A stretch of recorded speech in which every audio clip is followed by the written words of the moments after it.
Definisi bimbingan konseling.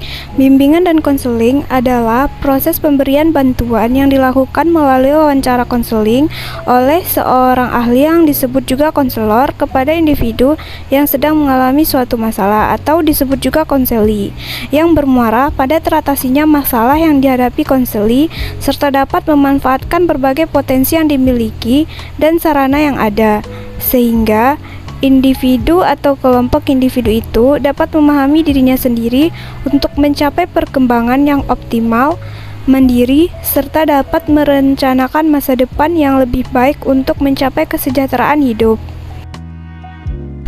Definisi layanan bimbingan konseling. Layanan bimbingan dan konseling merupakan proses pemberian bantuan yang diberikan kepada siswa secara terus-menerus agar tercapai kemandirian dalam pemahaman diri, sehingga siswa sanggup mengarahkan dirinya sesuai dengan tuntutan dan keadaan lingkungan sekolah, keluarga, dan masyarakat. Layanan bimbingan atau guidance service merupakan bantuan yang diberikan kepada individu. Layanan bimbingan bertujuan agar yang bersangkutan dapat mencapai taraf perkembangan dan kebahagiaan secara optimal. Dengan layanan bimbingan, kita dapat menjalani proses pengenalan, pemahaman, penerimaan, pengarahan, perwujudan, serta penyesuaian diri baik terhadap dirinya sendiri maupun terhadap lingkungannya. Jenis-jenis layanan bimbingan dan konseling. Jenis-jenis layanan pada dasarnya merupakan operasionalisasi dari konsep bimbingan dan konseling dalam rangka memenuhi berbagai asas, prinsip, fungsi, dan tujuan bimbingan dan konseling. Dalam perspektif kebijakan pendidikan nasional saat ini terdapat 7 jenis layanan. Namun, sangat mungkin ke depannya akan semakin berkembang, baik dalam jenis layanan maupun kegiatan pendukung.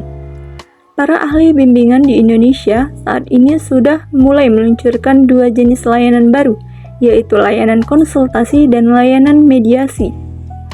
1. Layanan orientasi. Layanan orientasi adalah jenis layanan yang bertujuan untuk membantu individu, terutama siswa, dalam memahami lingkungan baru, seperti sekolah atau perguruan tinggi. Tujuannya adalah memberikan informasi tentang fasilitas, prosedur, kurikulum, dan aturan yang berlaku di institusi tersebut. Contoh pelaksanaan layanan orientasi meliputi tur ke kampus, presentasi informasi, dan sesi tanya jawab. 2. Layanan informasi. Layanan informasi melibatkan penyediaan informasi yang diperlukan oleh individu untuk membuat keputusan yang tepat. Tujuannya adalah membantu individu membantu keputusan yang didasari oleh pengetahuan yang cukup. Contohnya, memberikan informasi tentang jalur karir, program studi, beasiswa, dan pekerjaan. 3. Layanan penempatan dan penyaluran. Layanan ini bertujuan untuk membantu individu menemukan atau menempatkan diri mereka dalam situasi yang sesuai dengan kemampuan, minat, dan tujuan mereka. Contoh, layanan ini adalah uji minat dan bakat, bimbingan dalam mencari pekerjaan, serta pemberian informasi tentang peluang karir. Jenis-jenis layanan BK yang keempat yaitu ada layanan penguasaan konten. Layanan ini berfokus pada pengembangan keterampilan dan pengetahuan dalam bidang tertentu, seperti matematika, ilmu pengetahuan, atau bahasa. Tujuan dari layanan BK yang satu ini membantu individu meningkatkan kemampuan akademik dan kompetensi dalam bidang yang mereka pilih. Contoh, pelaksanaan layanan pengusahaan konten termasuk kelas tambahan, pelatihan, dan bahan ajar tambahan.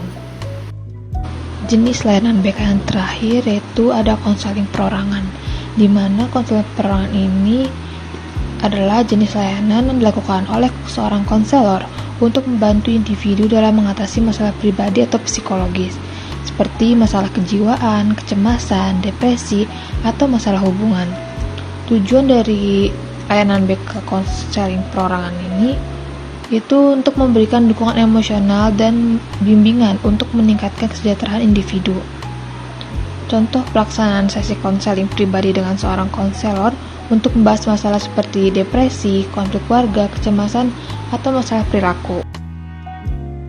Kesimpulannya yaitu layanan bimbingan dan konseling merupakan proses pemberian bantuan yang diberikan kepada siswa secara terus-menerus agar tercapai kemandirian dalam pemahaman diri dan siswa dapat mencapai perkembangan optimal sesuai dengan potensinya, sehingga siswa sanggup mengarahkan dirinya sesuai dengan tuntutan dan keadaan lingkungan sekolah, keluarga, dan masyarakat. Sejalan dengan visi tersebut, maka misi bimbingan dan konseling harus membantu memudahkan siswa mengembangkan seluruh aspek pribadiannya seoptimal mungkin, sehingga terwujud siswa yang tangguh menghadapi masa kini dan masa mendatang.